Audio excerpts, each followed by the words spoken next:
नमस्कार, मैं हूँ राजकुमार सिंह और आप देख रहे हैं बीके न्यूज़। मैं अभी मौजूद हूँ NH-39 सीधी बैढ़न मेन मार्ग पर और ये स्थान है सजहर, जहाँ पर ये वाहनें जेसीबी खड़ा है। ये 39 सड़क का कार्य करने के लिए आई हुई हैं, लेकिन आज ये डीजल के अभाव में अपने जगह पे खड़ी हैं। ऐसा भी हमें जानकारी है कि इस NH-39 के काम को पहले गारमेंट इंडिया द्वारा किया जा रहा था, लेकिन ये कार्य नहीं पूरा कर पाए, जिसके कारण उसे ब्लैकलिस्ट कर दिया गया। अब ये काम जो है DBCL कंपनी को दे दिया गया है, लेकिन जिसके पास अपने मशीनों में तेल डालने के लिए तक पैसा नहीं है, फिर ऐसे में ये 39 का कार्य कैसे कर पाएगी। आपको बता दें कि ये एरिया सीधी सिंगरौली संसदीय क्षेत्र और देवसर विधानसभा क्षेत्र है, जिसमें दोनों भाजपा के ही सांसद और विधायक हैं। साथ में मध्य प्रदेश में भाजपा की सरकार है। उसके बाद भी ये सड़क आज लगभग 10 वर्षों से अधिक से बन रहा है, लेकिन आज तक ये सड़क का कार्य जो है पूरा नहीं हो पाया। यहाँ कुछ स्टाफ खड़े हैं, आइए हम उनसे बात करते हैं कि आखिर ये गाड़ियाँ क्यों खड़ी हैं। ये अपने से बताएंगे।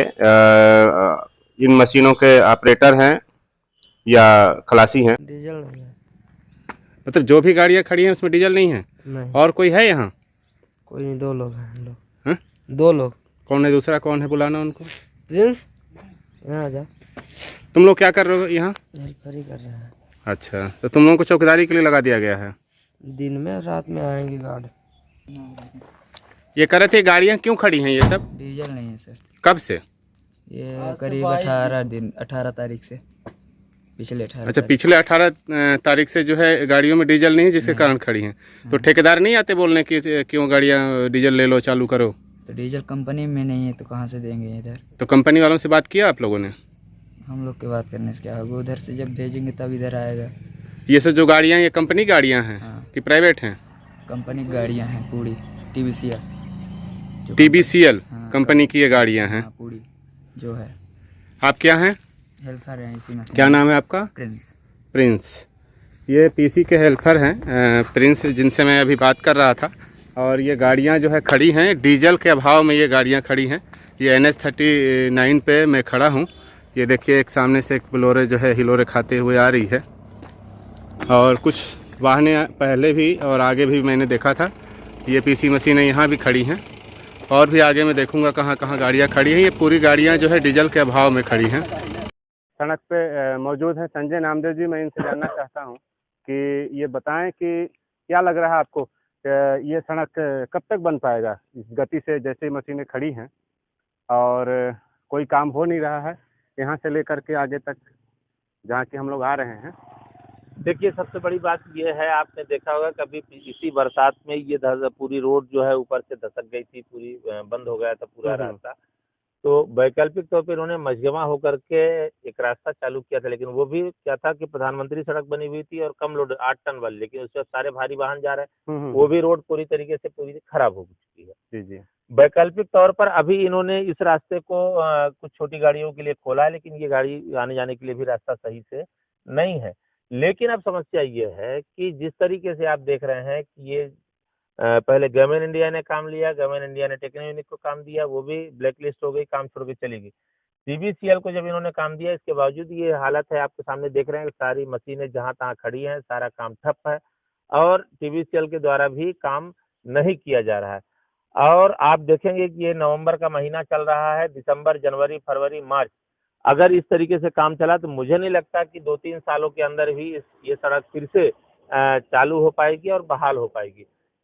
तो बाकी लोग इसी रास्ते से, सारे लोग, सांसद जी गुजरती हैं, विधायक जी गुजरते हैं, सारे मंत्री गुजरते हैं, IAS, IPS सब यहीं से गुजरते हैं, सारे प्रशासनिक अधिकारी, लेकिन उनके कान पर जू नहीं रेंग रहा है कि आखिर क्या कारण है। कंपनी ने काम ठप करके रखा हुआ है और लोगों को जो असुविधा हो रही है, लोगों को 40 किलोमीटर घूम के जाना पड़ रहा है, गड्ढे में एक्सीडेंट रोज हो रहे हैं, लोगों की मौत हो रही है, लोगों की गाड़ियां बर्बाद हो रही हैं, लेकिन उसकी तरफ किसी का ध्यान नहीं जा रहा। तो हम आपसे ये कहना चाहते हैं कि इस पर हमें आवाज उठानी चाहिए और इसको लेकर के आगे पहल करनी चाहिए, ताकि जल्द से जल्द इस सड़क का निर्माण कार्य प्रारंभ हो सके। अभी तो आप जैसे आगे से लेकर के और देवसर तक आ रहे हैं, कहीं भी काम हमें चालू दिखा नहीं नहीं, नहीं, आपको हर दिखा जगह नहीं, कहीं कहीं काम चालू नहीं है। वो हर जगह जहाँ जहाँ इनकी मशीनें, इनकी गाड़ियां सब खड़ी हैं, डंप है, और स्टाफ भी नहीं है। सारी गाड़ियां लावारिस की हालत में पड़ी हुई हैं। वही मैं देख रहा हूँ इन गाड़ियों की हालत, ये देखने से ऐसा लग रहा है कि हफ्ते महीनों से खड़ी हैं। महीनों से ये गाड़ियां जो है जैसी की तैसी खड़ी हैं अपनी जगह पे। बिल्कुल और अगर इस तरह से काम हुआ तो ये हमको तो नहीं लगता कि 2-4-6 महीने नहीं में काम लगेगा। पूरा ये हो जो जाएगा। NH 39 का मामला है, हम्म। आपने देखा, इस पर खूब लोगों ने राजनीति की, हाँ। लेकिन असल मुद्दे पर लोग एक्टिव नहीं होते और काम करना नहीं चाहते। कुछ ये कह रहे थे कुछ राजनीतिक पार्टी के लोग जो है इस सड़क पे कुछ बीच में जो है एक आंदोलन के वो तहत जो है उनका धान रोपने आए थे। हाँ तो मुझे अभी देवघर से आते समय वो धान तैयार दिखा मुझे सड़कों पे जो पड़ा हुआ था। देखिए क्या आपने देखा क्या होगा? है, ये रोड के नाम पे राजनीति करने वाले लोग सिर्फ अपनी राजनीति चमकाने के लिए आते हैं। हकीकत में वो ये नहीं चाहते कि जल्द से। मैं पूछता हूँ, आप वर्तमान में विपक्ष की बड़ी पार्टी हो, जो लोग पदयात्रा कर रहे थे या जो धान रोपने का कार्यक्रम कर रहे थे, धान तो लेकिन तैयार है, हैं? सड़क पे दिखा मुझे कटा हुआ वो रखा तो था। किसानों की धान है, वो उनकी धान नहीं है, सड़क पे रखी हुई है। हाँ। तो मैं ये कहना चाहता हूँ आपसे कि ये सड़क सबके लिए जरूरी है। इसके लिए आम जनता को भी, प्रशासनिक अधिकारियों को भी, राजनेताओं को भी, सबको एकजुट होकर के आवाज उठानी होगी और जल्द से जल्द सरकार पर ये दबाव बनाना होगा कि ये जल्द से जल्द सड़क बनवाई जाए। क्योंकि अभी 4 महीने के अंदर अगर ये रास्ता चालू नहीं हुआ, लोगों से आवागमन नहीं बहाल हुआ, तो फिर बारिश हो जाएगी, और बारिश होने के बाद फिर किसी सूरत में भी ये रास्ता चलने के लायक नहीं बचेगा और इस पर जो है आवागमन चालू नहीं हो पाएगा। चलिए, मैं बात कर रहा था संजय नामदेव से। मैं फिर एक बार यहाँ खड़ी वाहनों को दिखाना चाहूँगा जो टूल से इस सड़क बनाने में इस्तेमाल किए जा रहे थे। वो एक लाइन से खड़े हैं सड़क में, जहाँ तहाँ हर जगह खड़े हैं और इन पे धूल चढ़ रहे हैं और ये पता नहीं कब इनके चक्के हिलेंगे और कब सड़क का काम चालू होगा। मैं हूँ राजकुमार सिंह और आप देख रहे थे वीके न्यूज। ये हमारी जो है ग्राउंड रिपोर्ट थी NH 39 से।